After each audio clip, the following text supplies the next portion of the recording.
Hello बच्चों, आवाज आ रही है?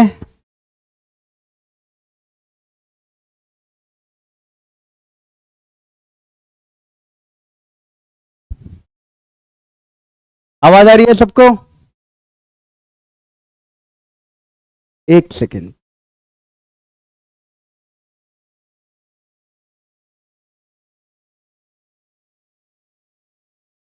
स्टार्ट करें आज का सेशन।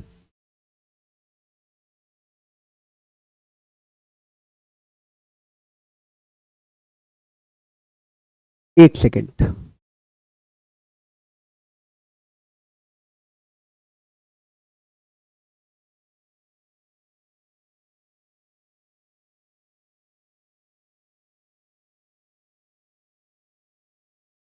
ओके, स्टार्ट करते हैं, ठीक है? चलिए सर, प्रॉपर बैच में कितने बेटा रहेगा लेक्चर? 1.5 घंटे के आसपास का आपका लेक्चर रहेगा और 5 से 6 दिन वीक में रहेगा, तो आप कोर्स खत्म होने का टेंशन ना लें, ठीक है ना? ठीक है, चलिए आज का सेशन स्टार्ट करते हैं। और आज का है ये पहला क्वेश्चन, स्क्रीन पे दिख रहा है सबको? पहला क्वेश्चन बेटा, कम लेक्चर कम नहीं है बेटा, वो 170 है, वो 190 के आसपास जाएगा, टेंशन मत लेना। लेक्चर प्रॉपर रहेगा बेटा, क्योंकि मैं तो जब तक मेरा मतलब पूरा मन भर के मैं क्वेश्चन नहीं करा लूंगा तब तक मैं छोड़ूंगा नहीं, ठीक है? तो लेक्चर जो है वो मान के चलो वो बढ़ेगा ही, लेक्चर 190 200 के आसपास का लेक्चर होगा, वो 200 लेक्चर में खत्म होगा। 170 के आसपास का लेक्चर दिखाएगा, वो 200 के पास में खत्म होगा, पूरा खत्म होगा बेटा, टेंशन नहीं लेना है। हाँ बेटा होगा, प्रोग्रेशन हार्मोनिक करने के बाद से उस पर हम लोग आएंगे, ठीक है? चलो भाई, सिग्मा n बराबर 1 से लेकर के इंफिनिटी n स्क्वायर बाई 3 का पावर n। देखो भाई, सिग्मा n स्क्वायर बाई 3 का पावर n है। हम लोग क्या पढ़े हैं? हम लोग एजीपी पढ़े हैं ना, एजीपी पढ़े हैं हम लोग, अरिथमेटिक ज्योमेट्रिक प्रोग्रेशन पढ़े हैं। लेकिन अगर तुम इसका एक्सपेंशन करोगे, थोड़ा सा बढ़ा करके अगर इसको लिखोगे, तो ये क्या लिखा है? दिख रहा है 1/3 प्लस 2 का स्क्वायर बाई 3 का पावर 2 प्लस 3 का स्क्वायर बाई 3 का पावर 3 प्लस 4 का स्क्वायर बाई 3 का पावर 4। मैं क्या बताना चाह रहा हूं तुमको कि ये अरिथमेटिक ज्योमेट्रिक प्रोग्रेशन नहीं है, it is not arithmetic geometric progression. क्योंकि इसमें अगर ऊपर के टर्म को अगर तुम थोड़ा ख्याल करोगे ना, न्यूमरेटर का अगर तुम थोड़ा ख्याल रखोगे, तो देखो न्यूमरेटर 1 है, 4 है, 9 है, 16 है, तो जो न्यूमरेटर है वो 1 4 9 16 25 ऐसा है।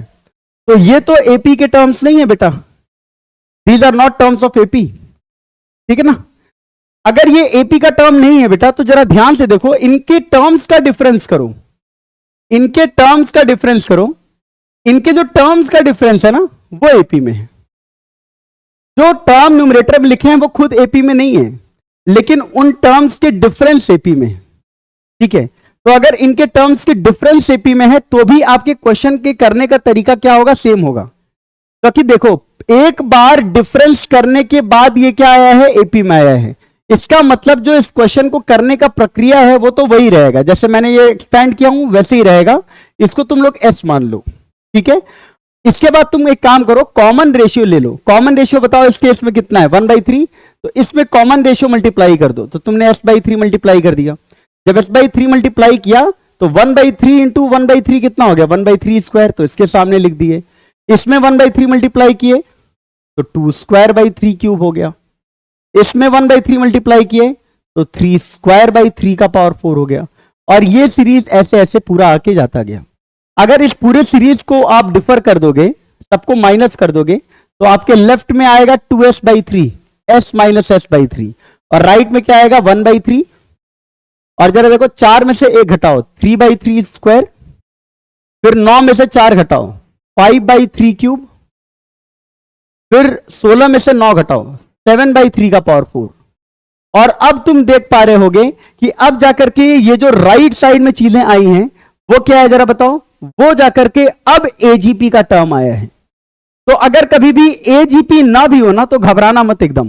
जैसे देखो, यहां पर ऊपर n स्क्वायर था, वो एजीपी नहीं है, लेकिन उनके टर्म्स का डिफरेंस करने पर एपी कभी भी आ जाए। हो सकता है कि तीसरे बार करने पर एपी आता, तो एक और बार तुमको क्या करना पड़ता, इसमें एक और बार जीपी लगाना पड़ता, कॉमन रेशियो से मल्टीप्लाई करना पड़ता और डिफरेंस करना पड़ता।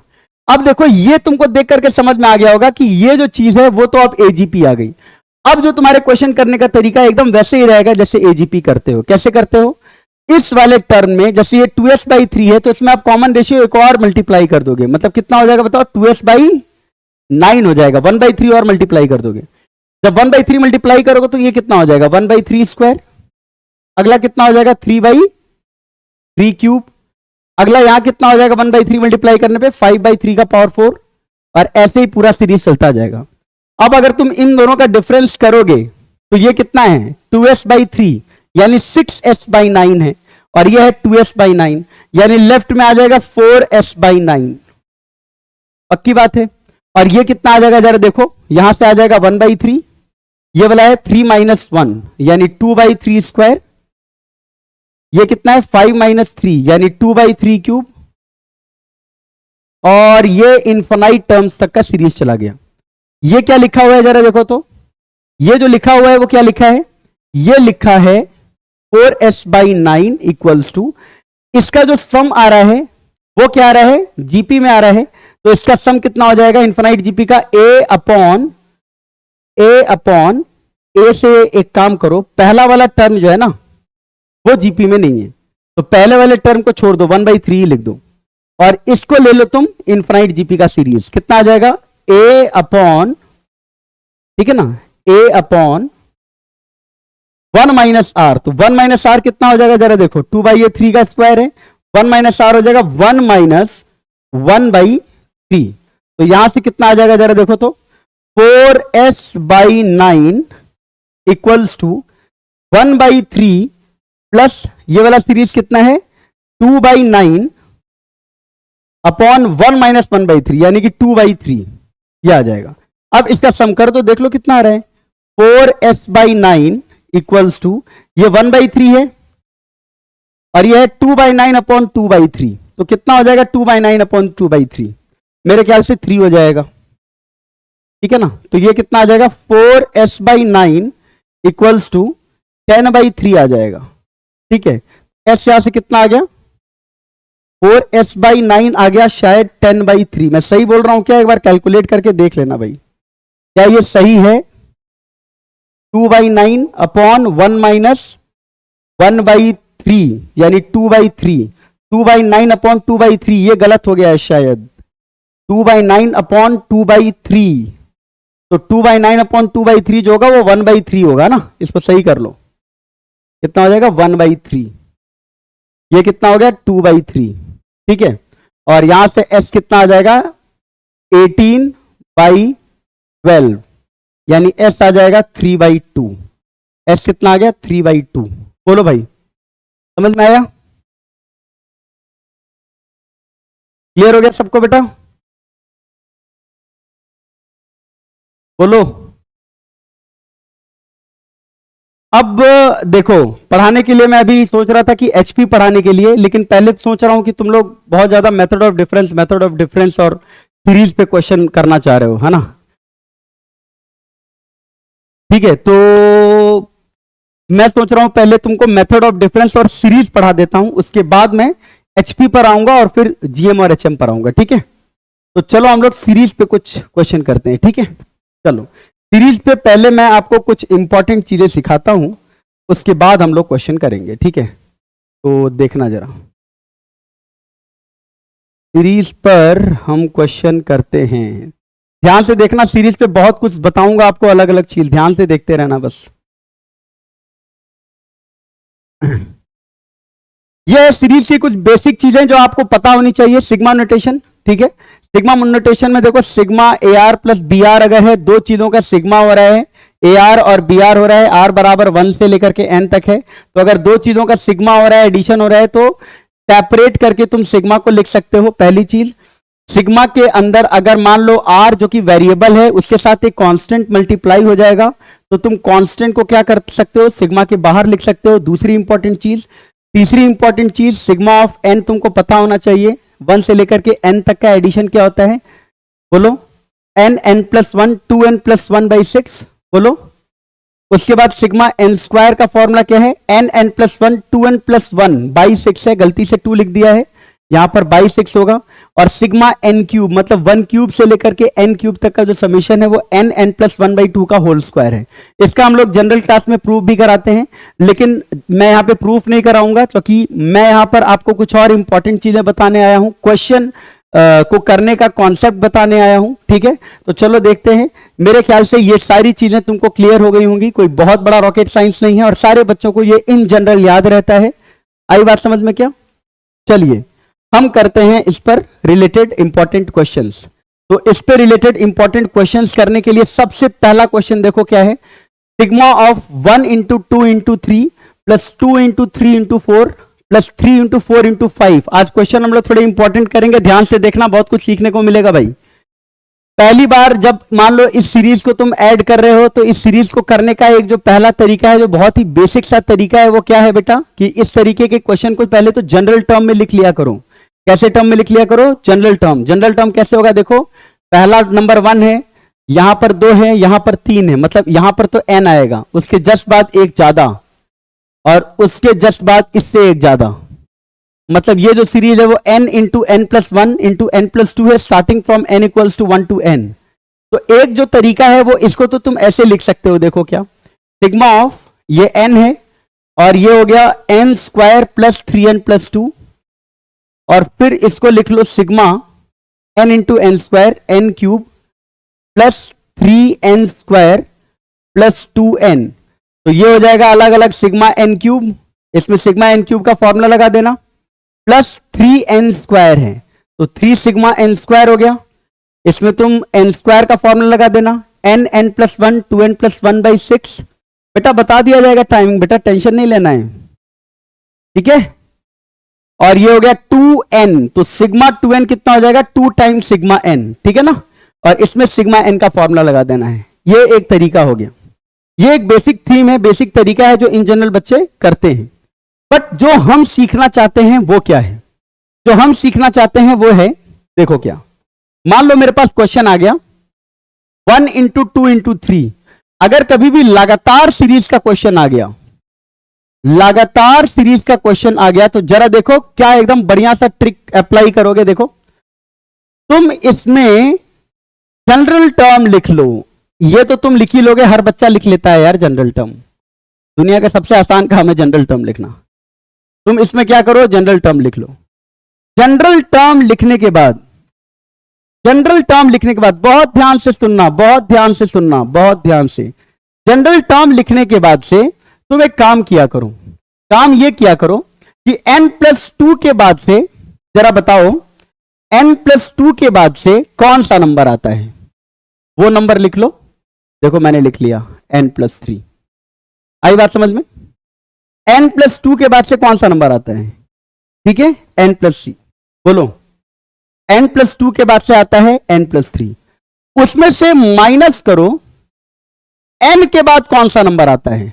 पहले देखो इस नंबर के पास जाओ, n+1 और n+2, इस नंबर से एक ज्यादा लिखो, फिर माइनस, जो सबसे छोटा नंबर है, जो सबसे छोटा नंबर है उससे तुम एक कम लिख दो, उससे तुम एक कम लिख दो। समझ में आया क्या?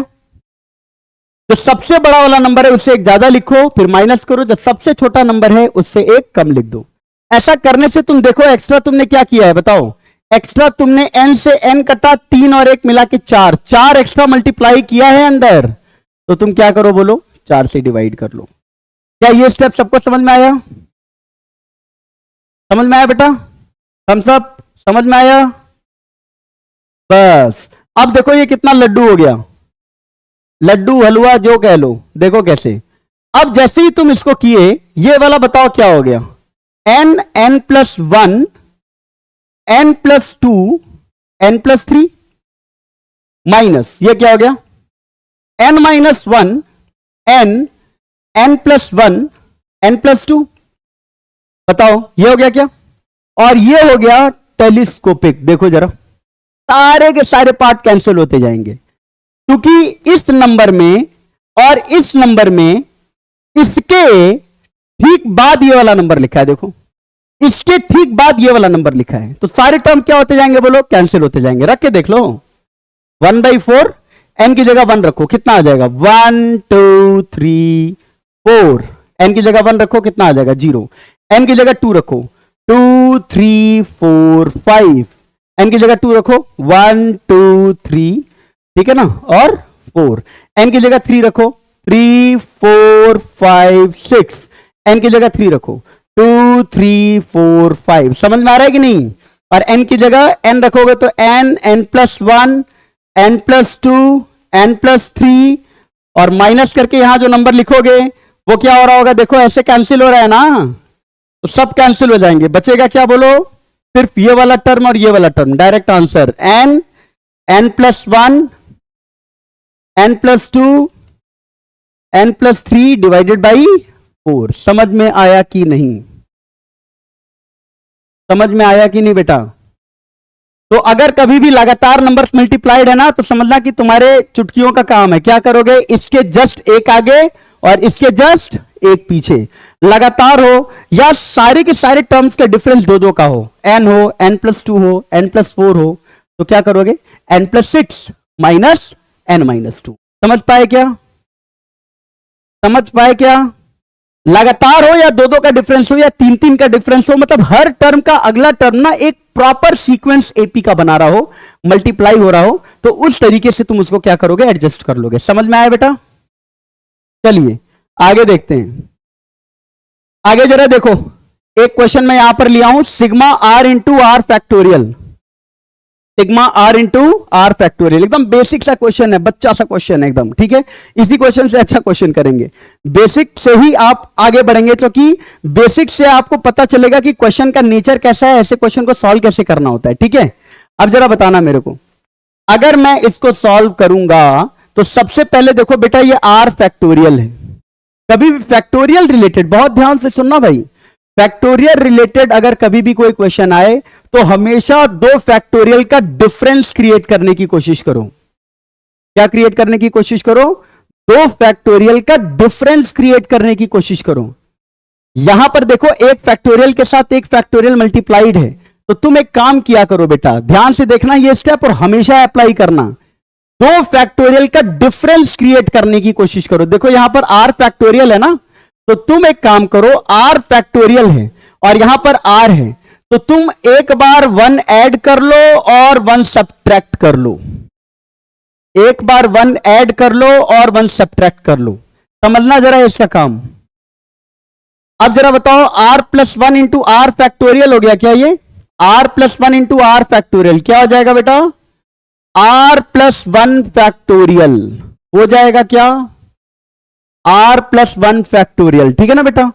और -1 इंटू आर फैक्टोरियल कितना हो गया, -r फैक्टोरियल। क्या ये भी देखो अगल बगल के टर्म्स लिख दिए गए क्या, आपको किसी भी सीरीज के क्वेश्चन में हर बार टेलीस्कोपिक ही बनाना है, मतलब अगल बगल के टर्म्स लिखने हैं, एक टर्म ज्यादा माइनस एक टर्म कम, तो हमेशा अपने थॉट प्रोसेस को यही रखने की कोशिश करो कि तुम एक टर्म ज्यादा और एक टर्म कम कैसे करोगे।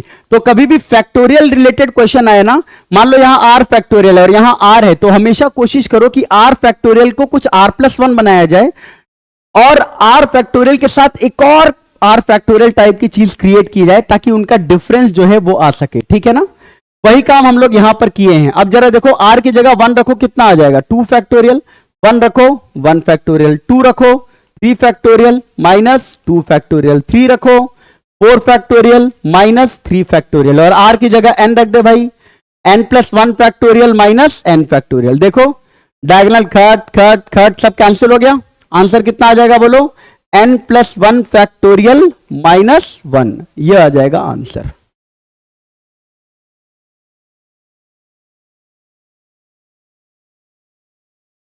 बोलो भाई, क्लियर हो गया,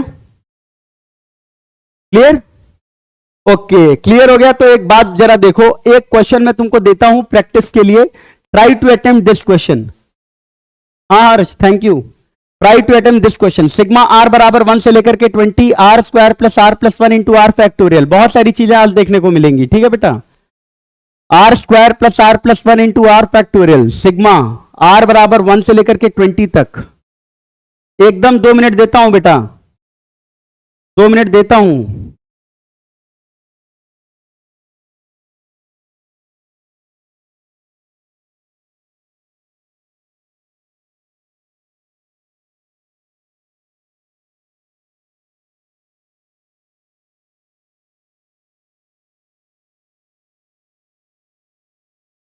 कोई बात नहीं बेटा, मिल करके पढ़ेंगे, हो जाएगा काम। अलमदार रिजवी, टेंशन नहीं लेना है।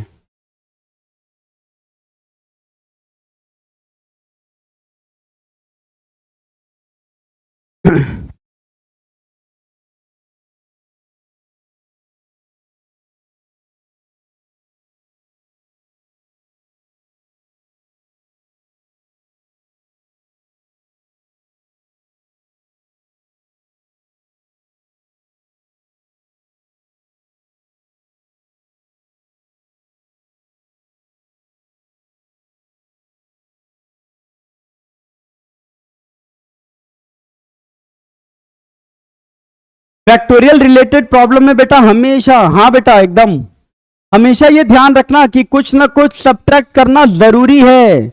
अगर आप सब्ट्रैक्ट नहीं करेंगे तो टेलीस्कोपिक नहीं बनेगा। अगर आप सब्ट्रैक्ट नहीं करेंगे तो टेलीस्कोपिक नहीं बनेगा, हमेशा ये ध्यान रखना। तो जरा देखो कितने लोगों को ये फील हो रहा है कि अरे यार ये r square plus r plus one है ना, इसके जिंदगी में अगर एक आर आ जाता ना तो उसको मजा आ जाता। क्योंकि अगर इसकी जिंदगी में एक आर आ जाएगा तो are square plus 2r plus 1 हो जाएगा बेटा, which will be r plus 1 का होल स्क्वायर। और एक आर ऐड कर रहे हो और एक आर सब्ट्रैक्ट कर रहे हो, तो सब्ट्रैक्शन जरूरी है। कोई एक्स्ट्रा चीज ऐड नहीं करनी है, सब्ट्रैक्ट करनी है ताकि आप टेलीस्कोपिक बना पाए। इसलिए ये देखते ही एक तो बच्चे को ये ख्याल आना बहुत जरूरी है जीवन में कि अरे एक आर अगर इसको मिल गया ना, एक आर इसको मिल गया तो ये r square plus 2r plus 1 हो जाएगा और माइनस आर हो जाएगा इंटू ये आर फैक्टोरियल। बहुत ध्यान से देखिएगा बेटा, अच्छा क्वेश्चन है, इंपॉर्टेंट क्वेश्चन है। और ये आपको देखते ही फील आया होगा, शायद आना चाहिए कि ये तो यार आर प्लस 1 का होल स्क्वायर है और इसके साथ ये आर फैक्टोरियल मल्टीप्लाई हो गया, माइनस ये तो हो गया आर इंटू आर फैक्टोरियल। अरे ये तो पुराना वाला क्वेश्चन है, आर इंटू आर फैक्टोरियल, यार पुराना वाला सवाल है, अभी तो किया है ये। अब बस खत्म कहानी। जरा देखो, आर फैक्टोरियल को आर प्लस 1 की जरूरत है, आर प्लस 1 यहां कॉमन आ जाएगा और एक आर प्लस 1 इस आर फैक्टोरियल से मिलकर के आर प्लस 1 फैक्टोरियल बना लेगा और minus r into r factorial. खत्म है इसकी कहानी, फिनिश। क्या अब तुम समझ पा रहे हो कि ये टेलीस्कोपिक लिखा हुआ है? टेलीस्कोपिक मतलब इसके ठीक पहले वाला टर्म ये है, बोलो है कि नहीं है?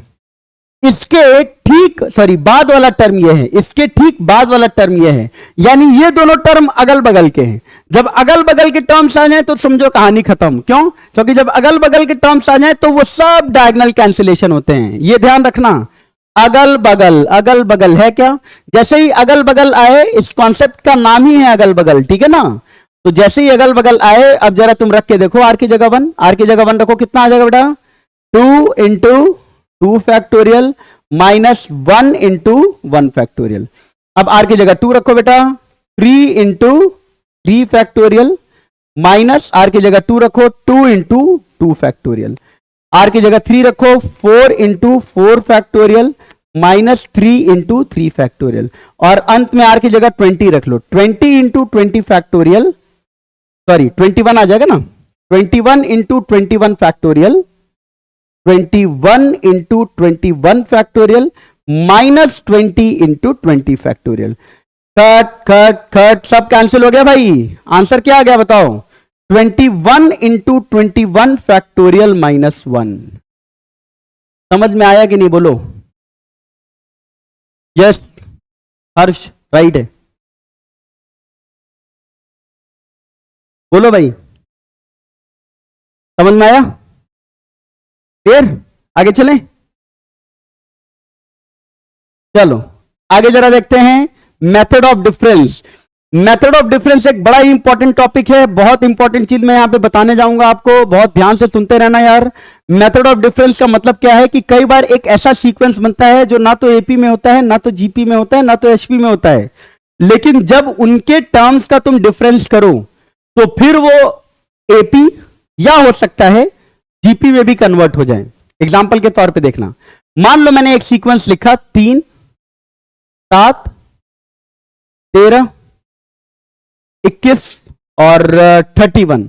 अभी मेरा अगर सवाल होगा कि बेटा ये किस में है, एपी में है, जीपी में है, एचपी में है, किस में है, तो क्या बोलोगे? तुम बोलोगे सर ये किसी में नहीं है, क्योंकि इनका डिफरेंस 4 है, इनका 6 है, इनके बीच का 8 है, इनके बीच का 10 है। इनके बीच का डिफरेंस एपी में है, एक्चुअली इनके बीच का डिफरेंस एपी में है। ठीक है, तो अब जरा सुनो, अगर कभी भी एक बार डिफरेंस करने पर ओनली वन टाइम, ध्यान से सुनना, ओनली वन टाइम डिफरेंस करने पर, ओनली वन टाइम डिफरेंस करने पर अगर एपी आए, एपी आए तो अपने जनरल टर्म को हमेशा क्या लिख देना? क्वाड्रेटिक। ध्यान से सुनो भाई, अपने जनरल टर्म को हमेशा क्या लिख देना? क्वाड्रेटिक। अगर पहली बार में ही कॉमन डिफरेंस आ गया, अगर पहली बार में ही कॉमन डिफरेंस आ गया तब तो टीएन जो है वो लीनियर होगा, एन में ए प्लस बी एन होगा। अगर पहली बार, दूसरी बार में कॉमन डिफरेंस आया, देखो दूसरी बार में कॉमन डिफरेंस आया, ठीक है, तो दूसरी बार में अगर कॉमन डिफरेंस आया तो टीएन में आएगा क्वाड्रेटिक। कई बार ऐसा होगा कि तीसरी बार में कॉमन डिफरेंस आए, थर्ड टाइम कॉमन डिफरेंस आए, तो अगर कोई ऐसा टर्म है जिसमें थर्ड टाइम में कॉमन डिफरेंस आ रहा है तो फिर टीएन को हम लोग डायरेक्टली क्या लिख देंगे? क्यूबिक लिख देंगे। यह है मेथड ऑफ डिफरेंस। लेकिन मैं तुमको एक बात बताना चाहता हूं, इससे अगर तुम क्वेश्चन करोगे ना तो तुम्हारा क्वेश्चन जो है वो बहुत लेंदी होगा। ठीक है, मैं तुमको एक इंपॉर्टेंट स्टेप बता रहा हूं, ध्यान से सुनना। तुमको मैं क्वेश्चन को दोनों तरीके से बता रहा हूं। एक जनरल मेथड जो अभी मैंने बताया, मेथड 1, जैसे मान लो क्वेश्चन आ गया 3 8 15 24 का सम बताना है, तो तुमने जब इन दोनों का डिफरेंस किया तो 5 आया, इन दोनों का डिफरेंस 7, इन दोनों का डिफरेंस 9, फिर इन दोनों का डिफरेंस 2, इन दोनों का डिफरेंस 2। सेकेंड टर्म करने पर क्या आ रहा है? बोलो, 2 बार करने पर क्या आ रहा है? 2 बार करने पर क्या आ रहा है? कॉमन डिफरेंस आ रहा है। इसका मतलब टीएन जो होगा वो क्या होगा? क्वाड्रेटिक हो गया। क्या हो गया? क्वाड्रेटिक हो गया। ध्यान से देखते रहना। अब तुमको ए बी और सी निकालना है, ठीक है ना?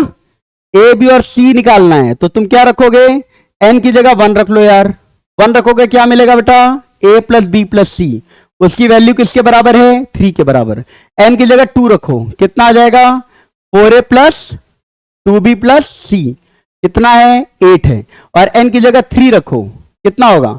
9a प्लस 3b प्लस सी, कितना है? 15। इनका डिफरेंस करो, इनका डिफरेंस करो, 2 इक्वेशंस आएंगे, उनको सॉल्व करो तो ए बी और सी आएगा। मतलब तुमको थोड़ा ना कैलकुलेशन करना पड़ेगा, करना पड़ेगा। इसी क्वेश्चन को देखो, मैं तुमको कैसे बताता हूं, तुम जीवन भर इस मेथड को याद रखोगे कि देखो कितनी आसानी से हो गया। देखो तुम ऐसे करो, इसको लिख लो 3, ट्रिक देखना भाई, 8 15 24, ठीक है, ऐसे लिख लिया। ध्यान से सुनना, यहां इन दोनों का डिफरेंस देखो कितना है? 5 है। इन दोनों का डिफरेंस कितना है? 7। इन दोनों का डिफरेंस कितना है? 9। फिर इन दोनों का डिफरेंस 2, इन दोनों का डिफरेंस 2। अब जैसे ही तुम्हारा कॉमन डिफरेंस आ जाए ना, तो तुम एक काम करो, वो वाली पूरी सीरीज को पकड़ लो, स्टार्टिंग वाली सीरीज को, सबका पहला पहला टर्म पकड़ लो, पहले वाले का पहला टर्म, इसका पहला टर्म, और जब कॉमन डिफरेंस आ गए तो उसका पहला टर्म। और जरा देखो क्या लिखेंगे, ध्यान से देखना, डायरेक्ट टीएन लिख रहा हूं मैं। क्या लिखेंगे? 3 को 3 लिख दिया, पहले वाले को 3 लिख दिया, ठीक है ना? ध्यान से देखना, प्लस 5 इंटू, ध्यान से देखना, 3 पहले वाले को, अरे बोलो, ठीक है, प्लस दूसरे वाले में क्या करेंगे? बोलो बोलो, पहला वाला दिख गया 3। आवाज आ रही है क्या? आवाज आ रही है? एक सेकंड।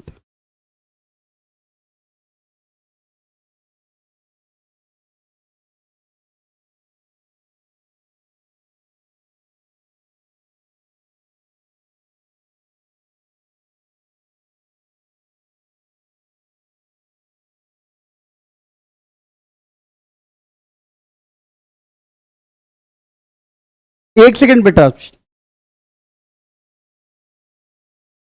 आवाज आ रही है क्या?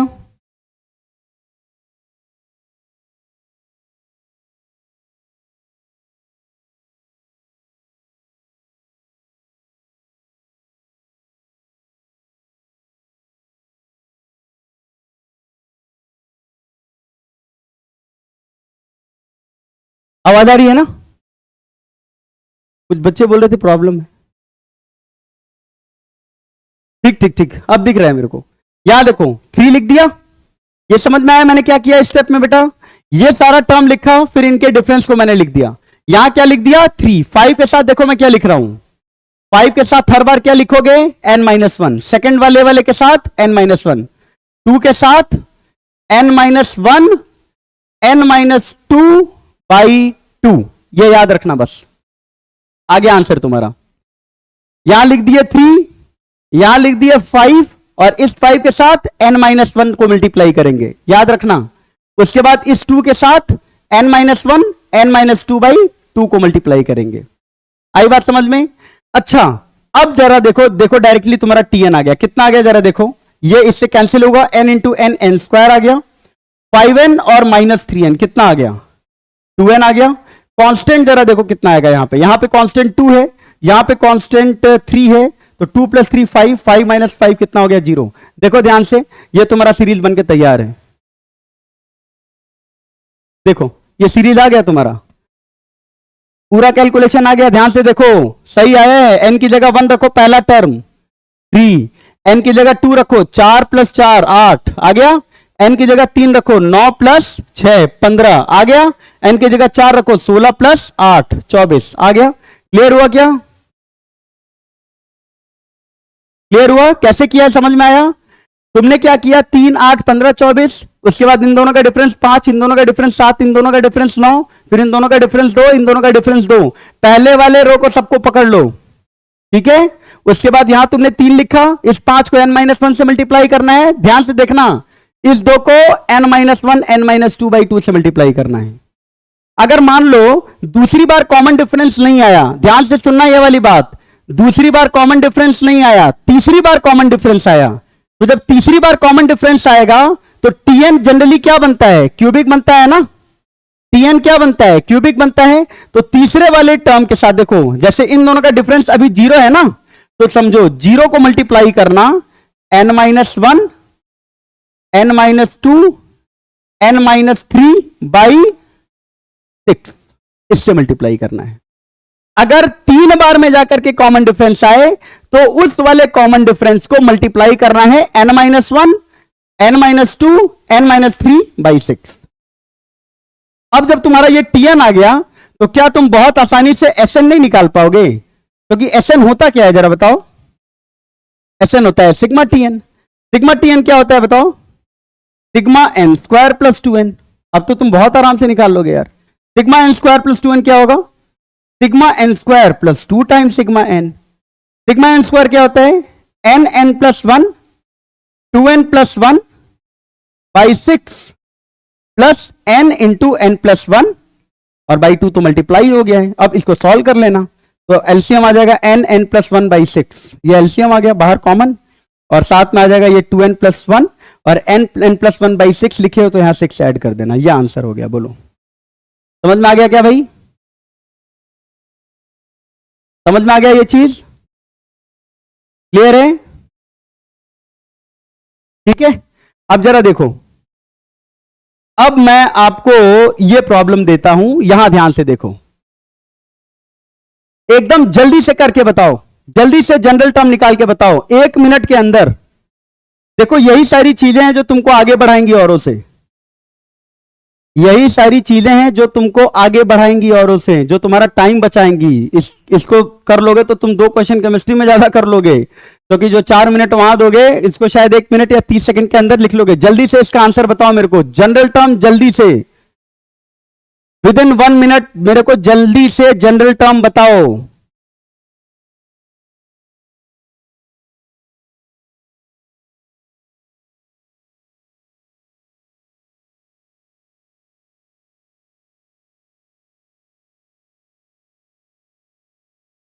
विद इन 1 मिनट, टाइम लगा रहे हो, जल्दी।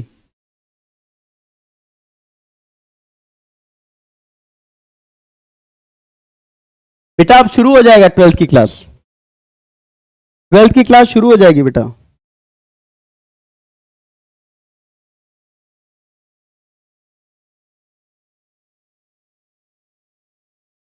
गड़बड़ है हर्ष, कहीं गड़बड़ है, देखो कहीं गड़बड़ है बेटा। हर्ष पहला टर्म देखो एन की जगह 1 रख करके, हाँ ये शायद सही है, n² + 4n + 1, ये सही है। यस, n² + 4n + 1 खट से निकल जाएगा ना बेटा, यहीं पे निकाल दे रहा हूं, देखो यहीं पे निकाल दे रहा हूं, तुमको औरों से आगे बढ़ना है भाई, यहीं पे निकाल दे रहा हूं। देखो ये हो गया 7, ये हो गया 9, ये हो गया 11, ये हो गया 13, ये हो गया 2, ये हो गया 2, ये हो गया 2, पकड़ लिए इसको, पकड़ लिया ना यार, डायरेक्ट टीएन लिख दिए। क्या है बोलो, 6 + 7 times n - 1 + 2 times n - 1 n - 2/2, खत्म। चलो टीएन लिख लो जल्दी से, कितना आ जाएगा, n², साथ में -3n है ना, -2n - n, -3n + 7n कितना हो गया, 4n। कांस्टेंट देख लो, 2 और 6 8, 8 - 7 1, खत्म। बोलो अब ये सारी चीजें कहीं किताबों में नहीं मिलेंगी बेटा, इसलिए इसको ध्यान से देखना। आई बात समझ में? आपका टीएन आ गया, एसएन आ जाएगा डायरेक्टली। एसएन क्या हो जाएगा बताओ, सिग्मा टीएन। सिग्मा टीएन का मतलब क्या हो गया बताओ, सिग्मा n² + 4n + 1 कितना हो जाएगा बेटा, sigma n² + 4 times sigma n + sigma 1, ठीक है ना।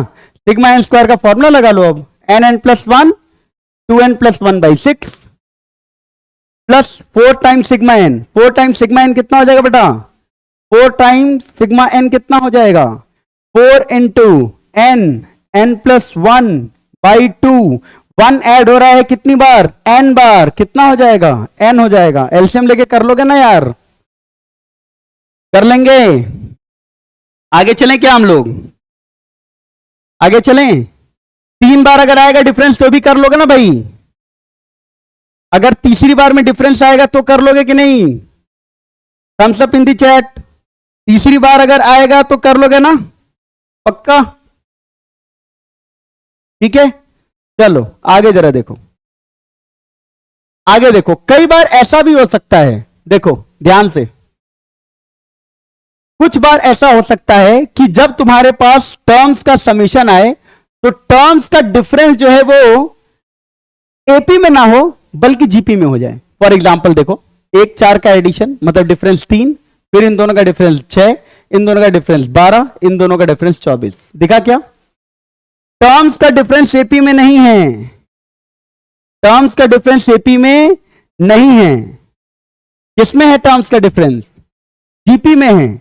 अगर पहली बार ही डिफरेंस करने पर, ध्यान से सुनना, इफ फर्स्ट टाइम डिफरेंस, बहुत ध्यान से सुनना, फर्स्ट टाइम डिफरेंस क्रिएट करने पर जीपी बने, ध्यान से सुनना, तो डायरेक्टली जनरल टर्म क्या, a + b × r का पावर n-1, और वो r होगा जो इस जीपी का r है, यानी इस केस में आ गया a + b ×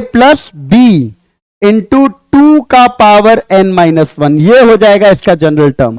अगर पहली बार में ही जीपी आ जाए डिफरेंस करने पर तो a + b × r का पावर n-1, और अगर सेकेंड टाइम, यहां पर लिख रहा हूं, सेकेंड टाइम, पहली बार में जीपी नहीं आ रहा है डिफरेंस करने पे, बल्कि सेकेंड टाइम पे डिफरेंस आ रहा है, सेकेंड टाइम पर डिफरेंस जीपी में आए, जीपी में आए, ठीक है ना, तो डायरेक्टली टीएन को क्या लिख लेंगे जरा देखो, टीएन को फिर लिख लेना तुम an + b + c × r का power n-1, direct an + b + c × r का पावर n-1, ठीक है ना। अगर सेकेंड टर्म में जीपी आए तो an + b एक लीनियर ऐड होगा और फिर एक जीपी का जनरल टर्म, पहली बार में ही डिफरेंस आ जाए तो एक कांस्टेंट ऐड होगा और उसके बाद जीपी का टर्म ऐड होगा। ठीक है, चलो यहां पर भी देखो, तुम बहुत आसानी से इस क्वेश्चन का ए और बी निकाल सकते हो। कैसे, देख लो कैसे। आर की जगह मतलब एन की जगह 1 रख लो, एन की जगह 1 रखोगे कितना आएगा, T1 आ जाएगा। कितना आ जाएगा बेटा एन की जगह 1 रखने पे, ये आ जाएगा 1, 1 माइनस 1 0, 2 का पावर 0 1, यानी ये आ गया a plus B. A plus B की वैल्यू हो गई 1। और सेकेंड टर्म बताओ क्या हो जाएगा बेटा, सेकेंड टर्म बताओ कितना हो जाएगा। आर की जगह तुम 2 रख दो तो कितना हो जाएगा, a प्लस 2b हो जाएगा क्या। और इसकी वैल्यू कितनी आ गई, 4 आ गई। दोनों का डिफरेंस कर दो तो b आ गया 3, b 3 आ गया तो शायद a आ गया कितना आ गया, माइनस का 2। इसका मतलब जो इसका tn है वो कितना आ गया, 3 इंटू 2 का पावर n माइनस 1 माइनस 2। बोलो, ये आ गया।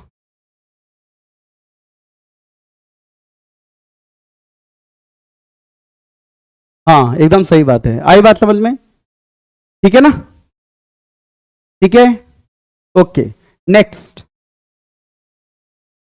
वही चीज मैंने यहां पे लिखी हुई है, ठीक है। अब हम लोग एक बहुत ही बेहतरीन कॉन्सेप्ट की तरफ फिर से बढ़ गए। अब देखो, डिनोमिनेटर में अगर फैक्टर क्रिएट हो, न्यूमरेटर में फैक्टर क्रिएट होता था तो क्या करते थे, याद आया। न्यूमरेटर में अगर फैक्टर क्रिएट होता था तो जो सबसे लास्ट वाला जनरल टर्म था उससे एक ज्यादा लिखते थे, माइनस सबसे छोटा वाला जो जनरल टर्म था उससे एक कम लिखते थे, और वो मल्टीप्लाई कर देते थे लास्ट में, और जितना भी वो कांस्टेंट आता था उससे डिवाइड कर देते थे, तो टेलीस्कोपिक बन जाता था, बन जाता था। यहां जरा सीखना, बड़ा इंपॉर्टेंट सा कॉन्सेप्ट है।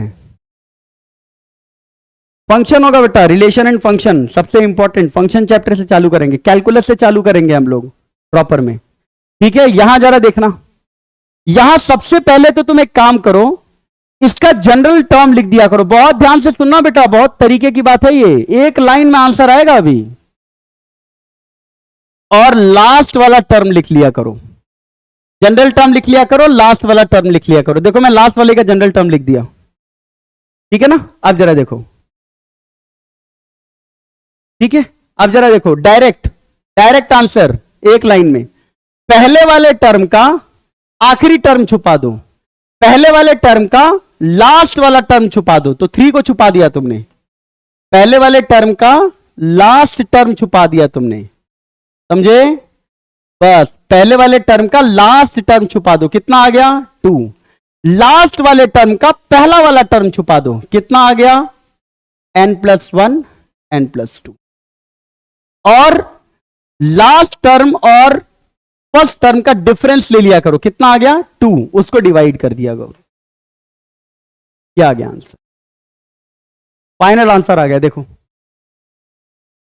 समझ में आया कि नहीं, समझ में आया क्या करने हैं इसमें, फिर से बता रहा हूं। देखो डायरेक्ट आंसर कैसे आ गया, देखो पहले वाले टर्म का लास्ट वाला टर्म छुपा दो, 1/2 माइनस लास्ट वाले टर्म का पहला टर्म छुपा दो, n+1 n+2 आ गया। डिवाइड बाहर किसका करो, इसके और इसके डिफरेंस का, जो सबसे बड़ा और जो सबसे छोटा है उसके डिफरेंस से डिवाइड कर दो, आंसर आ गया। क्लियर हुआ क्या, क्लियर हुआ।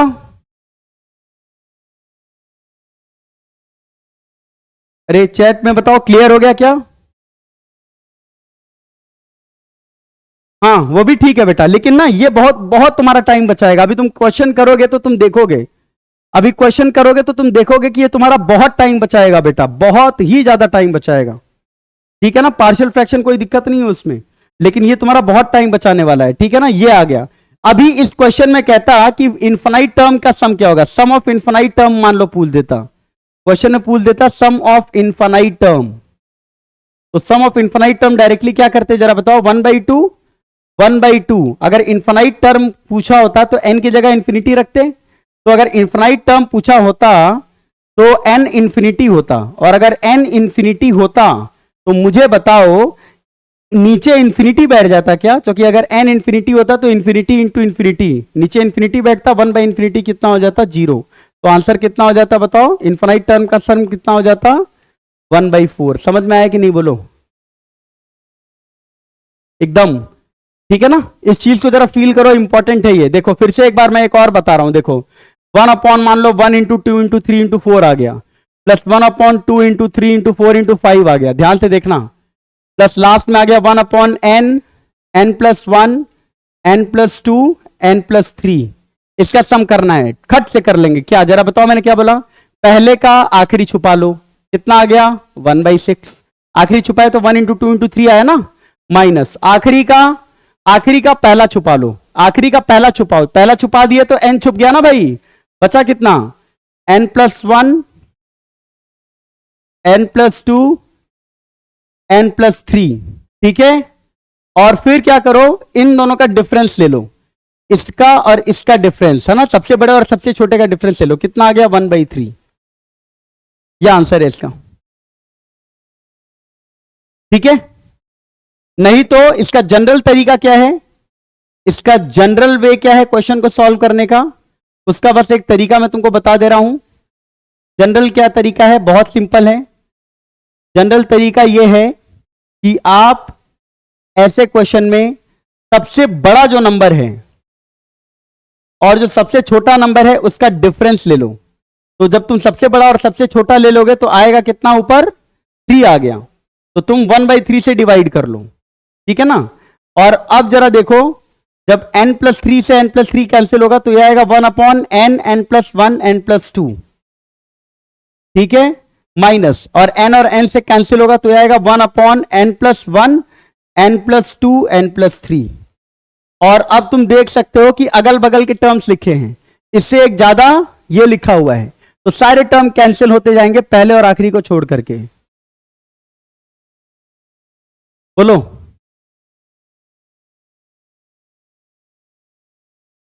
अब देखो बेटा, इसका ट्रिक हम कैसे इस्तेमाल करेंगे। देखो, ये मैंने तुमको क्वेश्चन दिया है बोर्ड पर, ये मैंने क्वेश्चन दिया है बोर्ड पर, एक लाइन में आंसर आ जाएगा, बताओ आ जाएगा कि नहीं? आ जाएगा ना। कैसे करेंगे बताओ? सबसे पहला काम कि पहला टर्म क्या है, तो n की जगह 1 रख लो भाई, n की जगह 1 रख लो यार, पहला टर्म आ जाएगा, कितना आएगा? 2। पहला टर्म कितना आएगा? 2, 3, 4, और n की जगह 1 रख लेंगे तो k+1, ठीक है ना। दूसरा टर्म आ जाएगा 1/n की जगह 2 रख लोगे तो 3, 4, 5, n की जगह 2 रख लोगे तो k+2 आ जाएगा। और nth टर्म आ जाएगा जो ये लिखा हुआ है, n+1, n+2, n+3, n+k। ये सिर्फ तब करना है जब टर्म्स जो है वो लगातार टर्म्स फॉर्मेट में लिखे रहें, ठीक है ना, या कोई सीक्वेंस बन रहा हो, ठीक है, तभी करना है। मैंने क्या बोला था बोलो? डायरेक्ट आंसर के लिए, डायरेक्ट आंसर के लिए मैंने क्या बोला था? पहले वाले का आखिरी टर्म छुपा लो भाई। तो पहले वाले का आखिरी टर्म छुपाओगे तो क्या आएगा बेटा? 2, 3, 4, k आ जाएगा, माइनस आखिरी वाले का क्या करना था? पहला टर्म छुपाना था, तो आखिरी का पहला टर्म छुपा लिए तो क्या आ गया बेटा? n+2, n+3 और n+k आ गया, ठीक है भाई। फिर क्या करना था बोलो?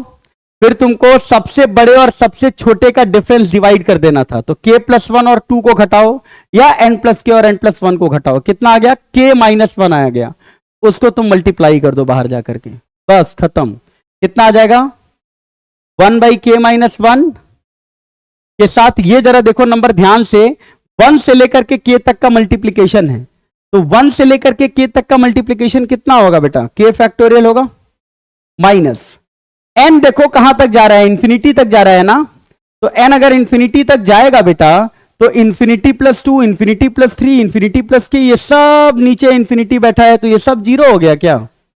तो डायरेक्ट आंसर कितना आ गया? 1/k-1 into k factorial.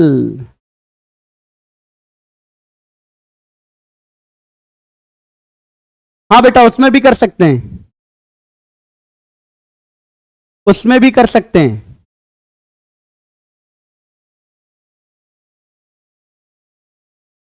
बोलो, समझ में आया क्या? क्लियर हुआ बेटा? आगे चलें, आगे चलते हैं और करते हैं एक ये क्वेश्चन। अब ये क्वेश्चन बड़ा अच्छा है, अब ये क्वेश्चन जरा देखना।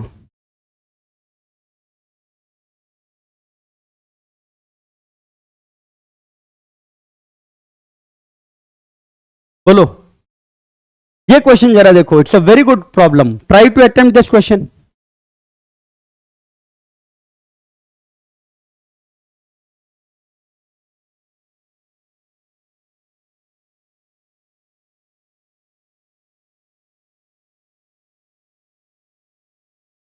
इस क्वेश्चन को अटेम्प्ट करो, अच्छा क्वेश्चन है।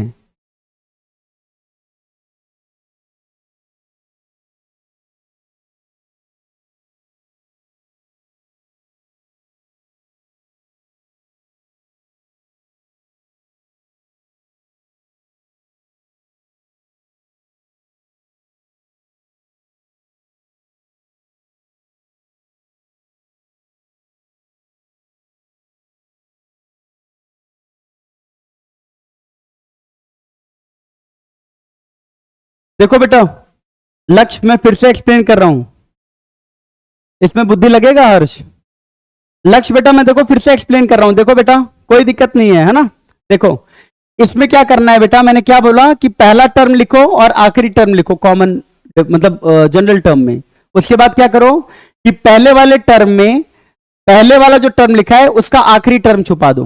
तो आखिरी टर्म क्या था पहले वाले टर्म का, k+1, उसको मैंने छिपा दिया। तो आया क्या बताओ, 1/2 into 3 into 4 dot dot dot क्या आया, माइनस। आखिरी वाले टर्म में क्या करो, आखिरी वाले टर्म में पहला वाला टर्म छुपा दो। पहला वाला टर्म छुपाया तो कितना आ गया, 1/n+2 n+3 n+k n+1 छुपा दिए थे पहला वाला टर्म, तो ये आ गया था। ठीक है, अब जरा बताओ फिर क्या करना होता है कि जो सबसे बड़ा नंबर है और जो सबसे छोटा नंबर है उसका डिफरेंस क्या करना होता है, डिवाइड करना होता है। तो सबसे बड़ा और सबसे छोटे का डिफरेंस तुमने डिवाइड कर दिया। ठीक है, अब जरा देखो ये कितना आ गया है बताओ, 1 से लेकर के k तक का multiplication, 1/k factorial, n infinity को जा रहा है, n इंफिनिटी को जा रहा है, तो ये सब जीरो हो जाएगा ना बेटा, क्योंकि नीचे इंफिनिटी +2 है, इंफिनिटी +3 है, तो ये जीरो हो गया, खत्म हो गया। तो फाइनल आंसर ये आ गया। समझ में आया लक्ष्य, आ गया समझ में? चलो इस क्वेश्चन को जरा देखिए,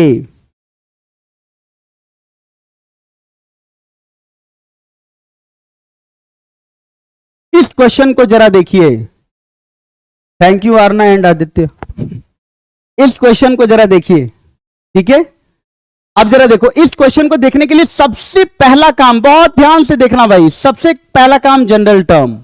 तो भाई 3 4 5 का जनरल टर्म क्या है, n+2 है यार, है कि नहीं बोलो? जनरल टर्म क्या है, जनरल टर्म है n+2। पक्की बात है ना यार, n की जगह 1 रखो, 3 आ जाएगा, 2 रखो 4 आ जाएगा, 3 रखो 5 आ जाएगा। ठीक है, उसके बाद यहां देखो नंबर क्या लिखा है, देखो 1 2 4, तो 1 फिर यहां 2 यहां 3, मतलब यहां n है, फिर 2 है, इसका मतलब उससे एक ज्यादा है, उसके बाद 4 है, इसका मतलब उससे 2 ज्यादा है। यह आ गया। अब यहां हो गया समस्या। कोई बात नहीं बेटा, देखो अभी मैं बताऊंगा तुमको। देखो क्वेश्चन नहीं होना में कोई दिक्कत नहीं है बेटा, आप कभी भी इस चीज से मत घबराइए कि क्वेश्चन ना हो। क्वेश्चन नहीं होना इसका मतलब आपके पास एक बहुत बेहतरीन रास्ता है कुछ सीखने को। जब सब क्वेश्चन हम ही से हो जाएगा तो AIR1 हम ही नहीं हो जाएंगे। आई बात समझ में? एक बच्ची थी, वो इंटरव्यू एक दिन में उसका ले रहा था, वो एक बात मेरे को बोली थी, बड़ा इंटरेस्टिंग बात वो बोली थी। ठीक है, मतलब वो उस क्लास में एक बच्चा मतलब था, मतलब अक्षर जाला नाम का, उससे भी मैं आप लोग का इंटरव्यू करवाऊंगा। इज वेरी ब्रिलियंट, और हो सकता है कि IIT में अंडर 50 भी लेके आए। उससे उसने मेरे को एक चीज बोला था, उसने मेरे को एक चीज बोला था कि सर एक बार क्लास में आपने हमको 12 क्वेश्चन दिए थे, इंटीग्रेशन पढ़ा रहा था, और डेफिनेट इंटीग्रेशन में वो बैच बहुत अच्छा था। तो क्लास में सर आपने हमको 12 क्वेश्चन दिए थे, और 12 क्वेश्चंस में हम किसी में भी उसमें 2 या 3 मैक्सिमम अगर कोई बच्चा कर पाया था तो 3 क्वेश्चन कर पाया था। उस दिन हम लोग का कॉन्फिडेंस गिरा था, लेकिन जब आपने बताया तो उसके बाद हमने ये फील किया कि आज जितना सीखने को मिला है ना, उतना इन जनरल क्लास में नहीं मिलता था। कहने का क्या मतलब है कि अगर आपसे क्वेश्चन नहीं हो रहा है तो आप ध्यान से देखिए कि आप क्या सोच रहे थे और मेरे बताने में क्या अंतर था, क्योंकि हर जगह से आपको सीखने को ही मिलेगा। और जेईई एक ऐसा एग्जाम है जिसमें जितना सीखिए ना उतना कम है। रोज सीखना है, जीवन में भी रोज सीखना है, और मतलब मैथ से तो रोज सीखना ही है। मैथ से जीवन को रिलेट करो जरा, कि आपको रोज कुछ ना कुछ नया सीखना है। तो रोज सीखना है। तो अगर आप गलती कर रहे हैं, किसी पॉइंट पर मिस्टेक कर रहे हैं, कुछ आपके सोचने में गड़बड़ी है, तो सॉल्यूशन को देख करके फील करिए कि हम ये गलती क्यों कर रहे थे। आई बात समझ में? तो उससे तुमको पता चल जाएगा कि अगर मैं ये गलती कर रहा था तो इस गलती को मैं कैसे बेटर कर सकता हूं, इस गलती को मैं कैसे सुधार सकता हूं, और वहां से आपकी थॉट प्रोसेस डेवलप होने की तरीका चालू हो जाएगा। जैसे इस क्वेश्चन में देखो, मैं एक बहुत बड़ा कॉन्सेप्ट तुमको बताने जा रहा हूं, ध्यान से देखो। नीचे बताओ क्या है? n है, n+1 है, n+3 है। लगातार नंबर है नीचे, बोलो। नीचे लगातार नंबर्स हैं क्या? n, n+1, n+3 है। नीचे किसकी कमी है बताओ? डिनोमिनेटर में किसकी कमी है भाई? लगातार नंबर हो जाता है तो तुमको मैंने मेथड बता दिया ना, खट खट कैलकुलेट कर रहे थे। डिनोमिनेटर में किसकी कमी है? तो डिनोमिनेटर में n+2 की कमी है। बहुत बढ़िया, बस यही कैच था, लगातार नंबर खोजो। तो डिनोमिनेटर में n+2 की कमी थी, उसको पूरा कर दिया तुमने। n+2 ऊपर मल्टीप्लाई कर दिया, नीचे मल्टीप्लाई कर दिया। अब तुम्हारे पास देखो डिनोमिनेटर में क्या आ गया? सारे के सारे लगातार 4 नंबर्स आ गए। और ये स्टेप इस क्वेश्चन का की स्टेप है। ऐसा मत समझो कि तुमको चाबी मिल गई है, अब बस चाबी घुमा करके तुमको इस सवाल को करना है। देखो कैसे हो जाएगा। ये जो tn है, अब ये क्या हो गया? देखो n² + 4n+1 हो गया बेटा, 4n+4, सॉरी, ध्यान से देखना मैं कैसे कर रहा हूं। और नीचे है n, n+1, n+2, n+3। अब मैं एक छोटा सा काम करूंगा। क्या काम करूंगा जरा समझना ध्यान से। मैं n² + 4n+4 को मैं ये लिख दे रहा हूं, देखो n² + 4n+3, क्योंकि n² + 4n+3 का जो फैक्टर है वो है n+3 into n+1। n+3 n+1 नीचे मार्केट में मौजूद है, खटाखट खटाखट कैंसिल हो जाएगा, काम हो जाएगा तुम्हारा। साथ में एक बच गया 1, ऐसे ब्रैकेट लगा दो, divided by n+1, n+2, n+3। अब जरा देखो, एक बार तुम करो n² + 4n+3, यानी इसको चलो फैक्टर फॉर्म में मैं लिख दे रहा हूं, n+1 इंटू n+3। साथ में नीचे क्या है बेटा? n+1, n+3 और n+2। और एक वाला पार्ट क्या हो गया? 1/n, n+1, n+2, n+3। खत्म है कहानी क्वेश्चन का। देख लो, क्वेश्चन की कहानी खत्म यार। ये क्वेश्चन जेई में ऐसा क्वेश्चन आ सकता है।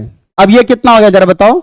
ये आ गया sigma 1/n into n+2, n की जगह 1 से लेकर के और इंफिनिटी, प्लस ये आ गया sigma 1/n, n+1, n+2, n+3, n की जगह 1 से लेकर के इंफिनिटी। अब जरा बताओ क्या दोनों तुमको आ गया कि नहीं?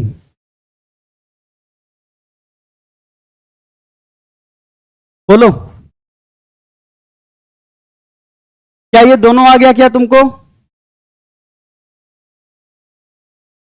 दोनों का अब समेशन आ गया ना बेटा। देखो इसको तो डायरेक्टली कर लोगे। जरा बताओ पहला टर्म लिखो, कितना है? 1/1 into 3 plus 1/2 into 4 plus 1/3 into 5 और लास्ट वाला 1/n इंटू n+2। ट्रिक इस्तेमाल कर लो। बोलो, पहले वाले टर्म का आखिरी टर्म छुपा दो 1, पहले वाले का आखिरी टर्म छुपा दो 1 माइनस आखिरी का पहला टर्म छुपा दो n+2 divided by n+2 minus n। कितना आ गया? 1/2। यह आ गया, इसका समेशन आ गया, प्लस इसका वाला करो, n की जगह 1 रखो, क्या आ जाएगा? 1 इंटू 2 इंटू 3 इंटू 4 और लास्ट में 1/n, n+1, n+2, n+3। कितना आ जाएगा जरा बताओ?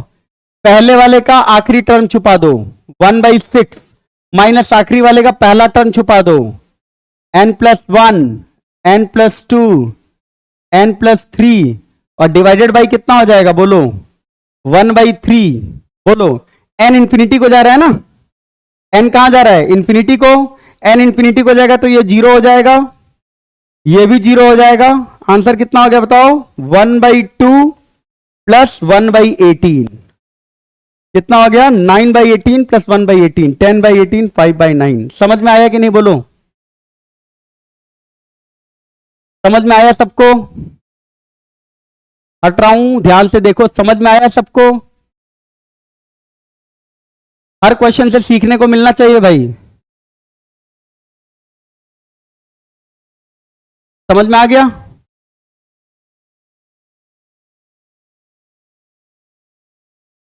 ठीक है, आगे चलें। नेक्स्ट क्वेश्चन बेटा, नेक्स्ट क्वेश्चन की तरफ आगे बढ़ते हैं। नेक्स्ट क्वेश्चन बहुत ही बढ़िया क्वेश्चन, एक और आपके तरफ, very innovative and good problem. 1/2 into 4 plus 1 देखो, इसमें तो लोगों की हालत खराब होती है वो भयंकर। देख रहे हो? पहले ऊपर एक नंबर था, नीचे 2 नंबर मल्टीप्लाइड है, फिर ऊपर 2 नंबर। प्योर एडवांस और प्योर ओलंपियाड का क्वेश्चन है ये, प्योर ओलंपियाड का question. 1 into 3, 2 into 4 into 6, 1 into 3 into 5, ये मल्टीप्लाइड है, 13 नहीं है ये। 1 into 3 into 5, 2 into 4 into 6 into 8, ऐसे ही आगे चलते जा रहे हैं। आपको बताना है n टर्म्स तक का सम, फिर इनफिनाइट टर्म्स तक का सम। ठीक है, तो सबसे पहला काम देखो मैं क्या करता हूं, इसका जनरल टर्म लिख रहा हूं। इसका मैं जनरल टर्म लिख रहा हूं, ध्यान से देखना, ध्यान से, ध्यान से। 1 3 5 है ना, तो इसका पहला वाला जो जनरल टर्म है वो तो 2n-1 हो जाएगा, और 2 4 6 8 है, तो लास्ट वाला टर्म इसका 2n+2 जैसा हो जाएगा। बोलो सही बात है कि नहीं है? ये सही बात है कि नहीं बोलो बेटा? होंगे जो जो होंगे उसका बता दिया जाएगा आपको बेटा, वो मत हो, टेंशन में मत हो, है ना? वो कॉन्सेप्ट वहां पे बता जाएगा, छोड़ा नहीं जाएगा बीच में, आपको बीच में छोड़ा नहीं जाएगा। आ रही बात समझ में? जब तक आपको समझ में नहीं आ जाएगा तब तक मैं आगे जाऊंगा ही नहीं। ठीक है, समझाने के लिए आदमी आया है ना, आपको समझाने के लिए आया है, और हमको सबसे अच्छा तभी लगता है जब बच्चों को समझ में आ जाता है। जब तक नहीं समझ में आएगा तो मेरे पढ़ाने का फायदा ही नहीं है कोई। मैं खुद समझने के लिए थोड़ी ना आया हूं। ठीक है ना? समझ में आ रहा है? चलो, ये बेटा बेटा समझ में आया जनरल टर्म? क्या जनरल टर्म समझ में आया कि नहीं बोलो? जनरल टर्म समझ में आया? आ गया होगा, आ गया ना बेटा जनरल टर्म समझ में? 1 3 5 2n-1, n की जगह जैसे 1 रखा तुमने तो 1 आ गया, और यहां n की जगह 1 रखा तो कितना आ गया? 4, मतलब 2 इंटू 4 तक जाना था। n की जगह 2 रखा तो 3 तक जाना था, तो 1 इंटू 3। और यहां पर क्या हो गया जरा देखो, n की जगह 2 रखा तो कितना आ गया जरा देखो, तो 6 तक जाना था, तो 2 4 6 आ गया। ठीक है, ये आ गया, यहां तक कोई दिक्कत नहीं है ना? ठीक है, अब देखो सबसे इंपॉर्टेंट काम, एकदम मस्ट इंपॉर्टेंट काम, देखो ये 2n+2 है ना, ध्यान से देखना मैं कैसे सोच रहा हूं। ये क्वेश्चन बहुत शानदार क्वेश्चन है, अगर आप इस तरह का क्वेश्चन नहीं किए हैं ना, जीवन में आप कभी कर ही नहीं पाएंगे ये क्वेश्चन। दिन बीत जाएगा, रात बीत जाएगा, आप क्वेश्चन नहीं कर पाएंगे। बोलो, ये है 2n+2 और ये है 2n-1। अगर तुमने 2n+2 में से ऊपर 2n+1 घटा दिया, समझ में आया कि नहीं? ग्रेव लॉर्ड गेमिंग 2n+1 और 2n+2 न्यूमरेटर में, ये तो लग रहा है कि स्टूडेंट है। गुड। 2n+2 और 2n+1 अगर तुमने घटा दिया, क्या घटा दिया? 2n+2 और 2n+1 घटा दिया, तो 2n+2 मैं क्यों लिखा हूं जरा समझो। 2n+2 लिखा हूं क्योंकि यहां पे 2n+2 था, उससे ये कैंसिल आउट होगा, और 2n+1 लिखा हूं ताकि इसके जस्ट बगल वाला टर्म आ जाएगा। ठीक है ना? देखो कहानी खत्म है, देख लो ध्यान से। जब तुम 2n+2 मल्टीप्लाई करोगे ना, तो tn कितना आ जाएगा जरा देखो, 1 3 5 2n-1 तक आएगा, और 2n+2 मल्टीप्लाई है तो ये 2n+2 खत्म हो जाएगा, और नीचे आएगा 2 4 6 इंटू 2n तक, फिर माइनस आएगा, और जब 2n+1 आएगा तो देखो क्या आएगा, 1 3 5 2n+1 तक आएगा, और नीचे कितना आ जाएगा, 2 4 6 8 2 4 6 8 और लास्ट में क्या आएगा जरा बताओ, 2n+2 आएगा। क्या तुम फील कर पाए? ये r टर्म है तो ये r+1th टर्म है। बोलो, अगल बगल के टर्म लिखे हैं।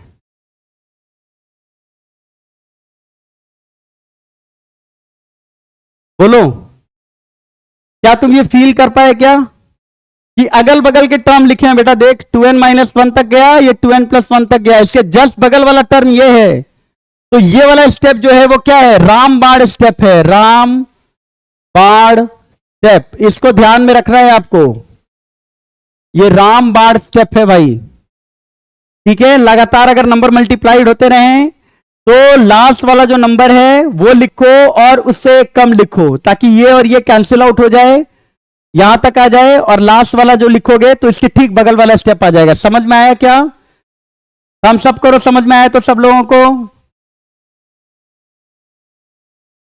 और जैसे ही तुमको यह पता चल गया, जैसे ही तुमको यह पता चल गया कि अरे ये तो अगल बगल के स्टेप्स हैं, तुरंत काम खत्म। कैसे? देखो, जब पहला टर्म लिखोगे तो n की जगह 1 रखोगे तो ऊपर 1 आएगा, और यहां आएगा 2 माइनस, यहां पर n की जगह 1 रखो तो 1/3, और n की जगह 1 रखो तो 4 तक जाना है, यानी 2 × 4। फिर जब n की जगह 2 रखोगे तो ये 3 तक मल्टीप्लाई करना है ऊपर, और नीचे n की जगह 2 रखे हो तो 4 तक जाओ, 2 × 4 माइनस n की जगह 2 रखो तो 1 × 3 × 5 आएगा। 2 रख के देखो, 1 × 3 × 5, और 2 रखो तो ये देखो कितना आ रहा है, 6 आ रहा है ना, तो 2 × 4 × 6 हो गया बेटा। इसी तरह nth टर्म रखोगे तो यहां पर ये वाला टर्म आ जाएगा और यहां पर ये वाला टर्म आ जाएगा। तो देखो कैसे कैंसिल हो रहा है, ऐसे कैंसिल हुआ ना, ऐसे। तो बचा कौन कौन सा बताओ? बचा क्या?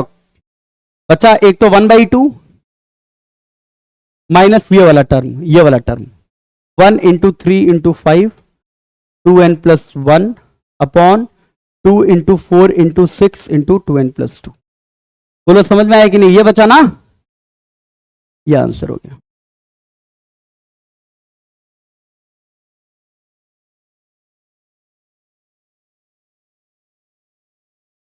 बोलो भाई। बेटा क्लास में बताऊंगा ना, लाइव क्लास में जब आप लोग का क्लास शुरू होगा, तो सिर्फ एडवांस का नहीं बताऊंगा, बेसिक से कैसे ऊपर जाना है वो बताऊंगा मैं, बेसिक से। कोई दिक्कत नहीं है बेटा, बेसिक से ऊपर कैसे जाना है वो हम लोग सीखेंगे क्लास में, ठीक है ना। मैं कभी भी ऊपर डायरेक्ट ऊपर जाता ही नहीं हूं। हाँ बेटा, इंफिनिटी बाय इंफिनिटी बन रहा है हर्ष, लेकिन देखो इंफिनिटी बाय इंफिनिटी अच्छा तुमने कैच किया, इंफिनिटी बाय इंफिनिटी तो बन रहा है, लेकिन तुम देखो ये क्या है, 1/2 है, ये 3/4 है, ये 5/6 है, सारे टर्म 1 से छोटे हैं ना, सारे टर्म 1 से छोटे हैं, और अगर 1 से छोटे सारे टर्म्स इन्फिनाइट टर्म्स मल्टीप्लाइड होंगे तो 0 की तरफ हो जाएगा ये, है ना। 1/2 × 3/4 × 5/6 × 2n+1 अपॉन 2n+2, डिनोमिनेटर हमेशा बड़ा होगा एज कंपेयर टू न्यूमरेटर, तो वो 0 हो जाएगा। आई बात समझ में क्या?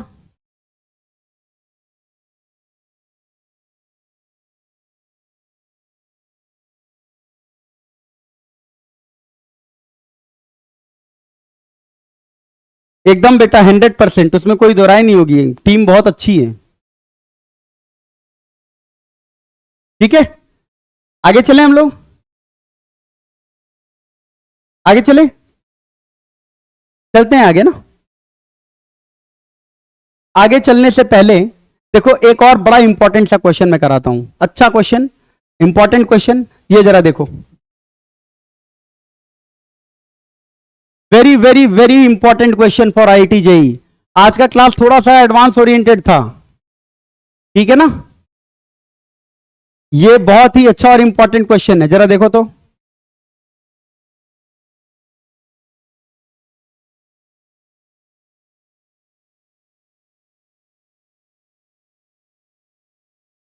इस क्वेश्चन में जरा देखो क्या कह रहा है, x1 की वैल्यू 1/2 है, ये मैं आपको होमवर्क दे रहा हूं, अपने कॉपी में लिखो और अटेम्प्ट करना, नेक्स्ट क्लास में इसको हम लोग करेंगे।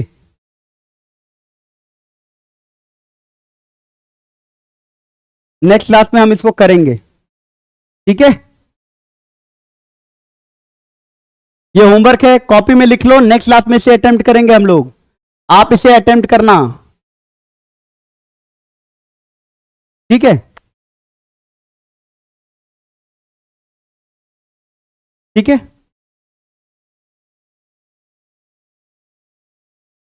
चलो अब जरा देखो, अब मैं आपको प्रोग्रेशन में कुछ इंपॉर्टेंट चीजें बताता हूं, ठीक है? प्रोग्रेशन में कुछ इंपॉर्टेंट चीजें, प्रोग्रेशन में, हार्मोनिक प्रोग्रेशन में कुछ इंपॉर्टेंट बताता हूं, ठीक है? देखिएगा,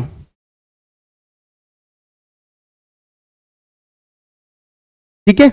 हार्मोनिक प्रोग्रेशन में क्या है कि हार्मोनिक प्रोग्रेशन क्या होता है, एपी के रिवर्स को कहते हैं, एपी के रेसिप्रोकल को हम लोग क्या कहते हैं, हार्मोनिक प्रोग्रेशन कहते हैं। एपी के रेसिप्रोकल को हम लोग क्या कहते हैं, हार्मोनिक प्रोग्रेशन कहते हैं। फॉर एग्जांपल अगर मैं कहूं कि 1 2 3 अगर एपी में है, इसका मतलब क्या हो गया कि इनका जो रेसिप्रोकल है, इन टर्म्स का जो रेसिप्रोकल है वो किस में हो जाएगा, एचपी में हो जाएगा, ठीक है ना? तो for solving questions convert it into AP, मतलब एचपी का अगर सवाल आ रहा है तो आप क्या करें, उसको एपी में कन्वर्ट करना। देखना इसमें भी एक बहुत इंपॉर्टेंट ट्रिक मैं बताऊंगा, ध्यान से देखते रहना, ठीक है? अभी टाइम है आपके पास 15 मिनट, उतने में हम एक बहुत इंपॉर्टेंट ट्रिक के पास पहुंच जाएंगे, किसी किताब में नहीं मिलेगा, ध्यान से सुनते रहना बस, ठीक है? सॉल्विंग एचपी के क्वेश्चन को सॉल्व करने के लिए आप क्या करेंगे, एपी में कन्वर्ट कर लेंगे, ठीक है ना? क्योंकि एपी और एचपी क्या होता है, एक दूसरे का रेसिप्रोकल होता है, ठीक है? एचपी में कोई भी टर्म जीरो नहीं हो सकता है, ये कह रहा है, तो सही तो बोल रहा है, एचपी में कोई भी टर्म जीरो नहीं हो सकता है, क्योंकि अगर एचपी का कोई टर्म जीरो होगा, एचपी का कोई टर्म अगर जीरो होगा तो इसका मतलब क्या है, एपी का वो टर्म इंफिनिटी होगा, और अगर एपी का वो टर्म इंफिनिटी हो गया, एपी का वो टर्म डिफाइन ही नहीं है, तो इसका मतलब कॉमन डिफरेंस डिफाइन ही नहीं होगा, क्योंकि एपी का कोई टर्म इंफिनिटी कैसे हो सकता है, एपी में तो कॉमन डिफरेंस होता है ना यार, तो एपी का कोई टर्म इंफिनिटी नहीं हो सकता है, ठीक है? इसीलिए कह रहा है कि एचपी का कोई भी टर्म जीरो नहीं होना चाहिए, ठीक है? और अगर जनरल टर्म एपी का तो टीएन बराबर ए प्लस एन माइनस 1 डी है, तो मान लो अगर मैं तुमसे कहूं कि 1/a1 1/a2, अगर मैं तुमसे कहूं कि भाई a1 a2 a3, a1 a2 a3 an, अगर ये एचपी में है तो इसका सीधा साधा मतलब हो गया कि 1/a1 1/a2 1/a3 और 1/an इसमें हो जाएगा, एपी में हो जाएगा। और अगर ये एपी में हो जाएंगे तो क्या होगा, सिंपली बताओ, जो लास्ट टर्म होगा वो किसके बराबर हो जाएगा, first term plus n-1 into D. ये डायरेक्टली मैं फॉर्मूला लगा सकता हूं, देखो यही वो फॉर्मूला लगा है। और जो इसका कॉमन डिफरेंस होगा वो क्या होगा, second term minus first term, यानी कि 1/a2 माइनस 1/a1, वही यहां पर लिखा है, ठीक है? जैसे कि तुम एपी के सम का फॉर्मूला पढ़े थे, एजीपी पढ़ा दिया बेटा, मैं एजीपी पढ़ा दिया बेटा, ठीक है ना? कल के क्लास में कर लिए हम लोग। There is no formula for finding sum of n terms of HP. HP के एन टर्म के सम का फॉर्मूला पाने के लिए कोई फॉर्मूला नहीं है। जीपी के एन टर्म के लिए फॉर्मूला है, एपी के एन टर्म के लिए फॉर्मूला है, बट एचपी के एन टर्म के सम के लिए कोई फॉर्मूला नहीं है, ठीक है? अब जरा देखो, किसी तीन टर्म को हम कैसे एपी, जीपी और एचपी कहेंगे? तो अगर ए बी सी तीन सक्सेसिव टर्म्स हैं सीक्वेंस के, तो ए और बी और सी का जो डिफरेंस है, अगर वो a/a होता है तो एपी होता है, ठीक है? ए और बी और सी के डिफरेंस अगर ए और बी के बराबर है तो वो जीपी होता है, ठीक है ना? और a माइनस बी और b माइनस सी अगर a/c के बराबर होता है तो वो एचपी होता है। जो ध्यान देने वाली बात यह है कि अगर तीन टर्म्स एचपी में हैं तो हर रिलेशन आप लिखते हो ना, जैसे एपी में अगर तीन टर्म्स हैं ए बी सी, तो तुम बोलते हो ना कि 2b बराबर a प्लस सी होता है। बीच वाला टर्म क्या होता है, a और c का सम डिवाइडेड बाई 2 होता है। वैसे ही तीन नंबर अगर जीपी में होते हैं, ए बी सी जीपी में है, तो तुम बोलते हो कि बी स्क्वायर बराबर ए सी होता है।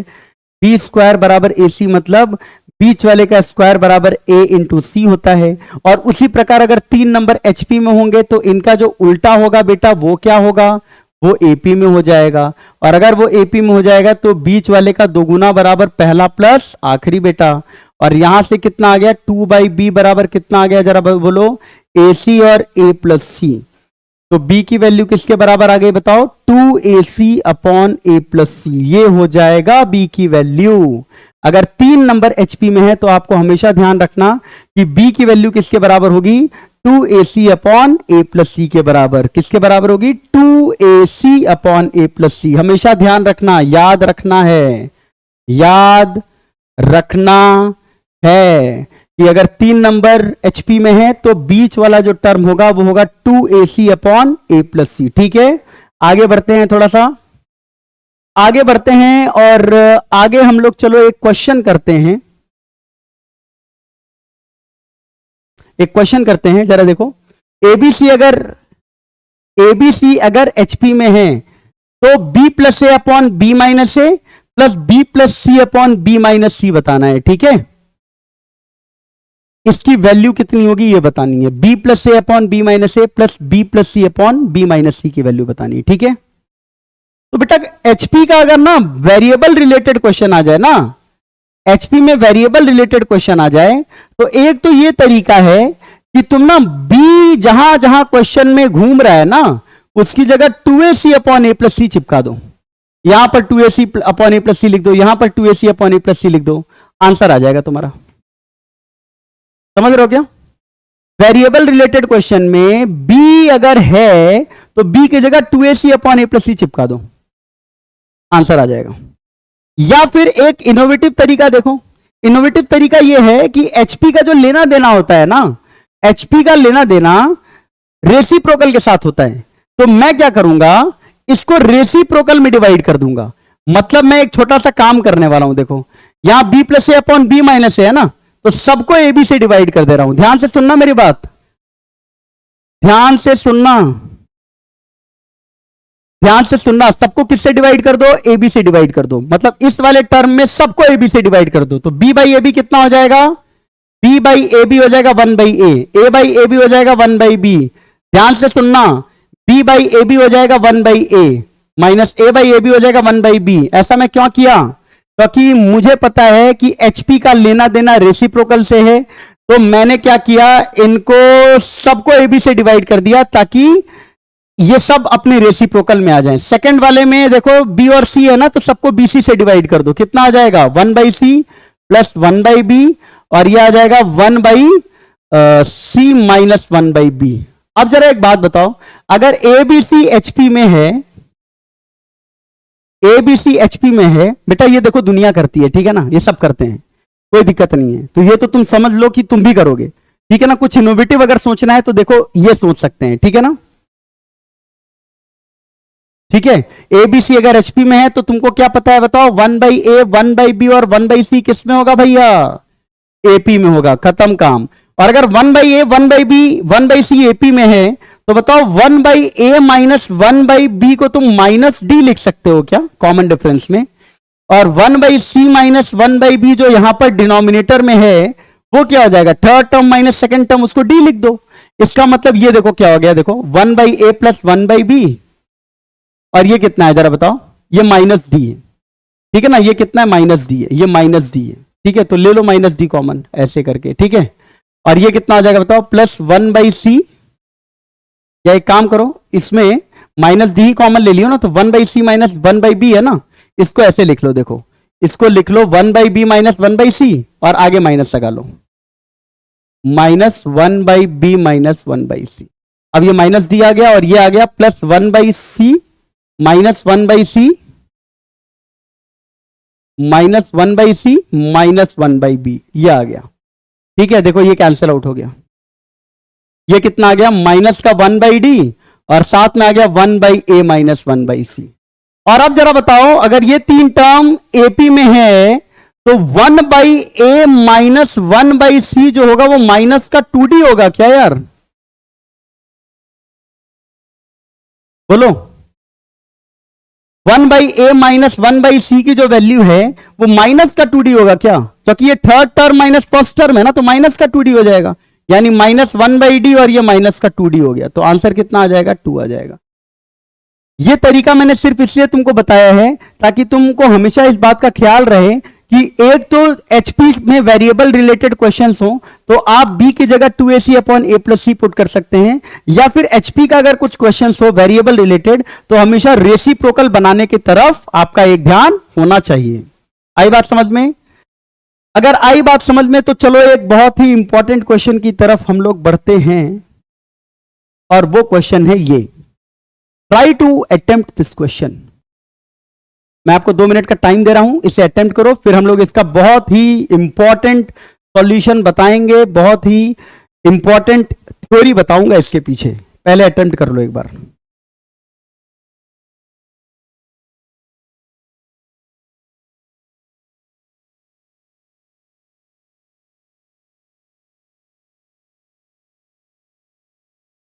Attempt in the next 2 minutes. उसके बाद मैं आपको उसका थ्योरी बताता हूं, आपको समझाता हूं कि ऐसे क्वेश्चन को कैसे सोचना होता है।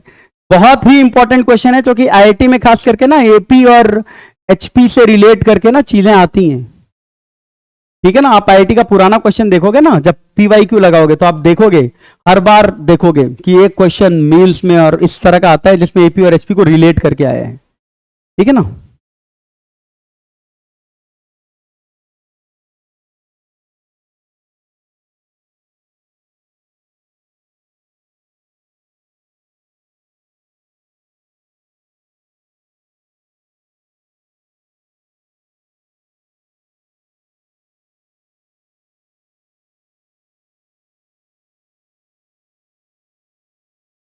ओके ओके, अटेम्प्ट करें क्या? अटेम्प्ट करें।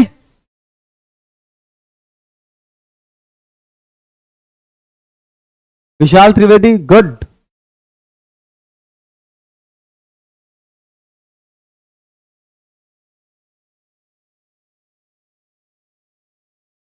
अटेम्प्ट करें। अटेम्प्ट करते हैं। आप हमेशा एक चीज समझो, अगर कभी भी एपी के कुछ सीक्वेंस है, बहुत ध्यान से सुनना भाई, बहुत ध्यान से। गुड विशाल त्रिवेदी, गुड, अच्छा सोचे। अगर कभी भी इस तरीके का सीक्वेंस है, एपी का भी सीक्वेंस है और एचपी का भी सीक्वेंस है, और इस तरीके से है, ध्यान से देखना भाई, इस तरीके से है कि दोनों के पहले टर्म और दोनों के आखिरी टर्म सेम है। ठीक है, देखो मैं यहां पे थ्योरी लिखवाया हूं। If first and last term of AP and HP is same, if first and last term of AP and HP are same, then product of kth term beginning in AP and kth term from the end in AP is constant and equal to first term multiplied by last term.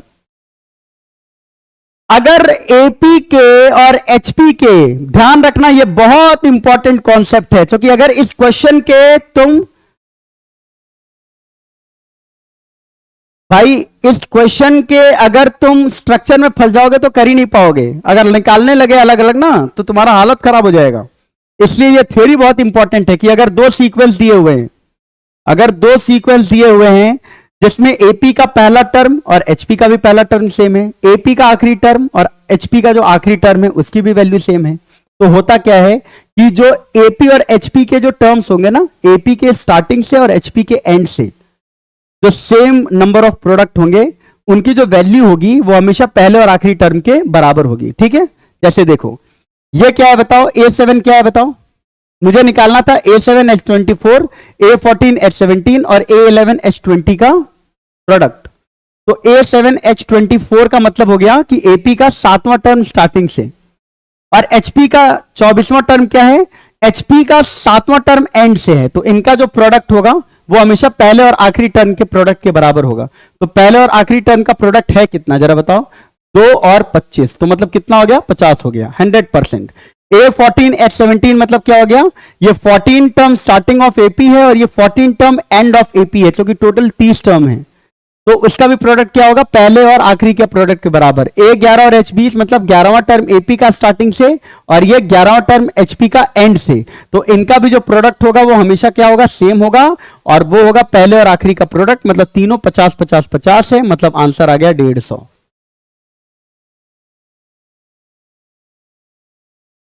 बोलो,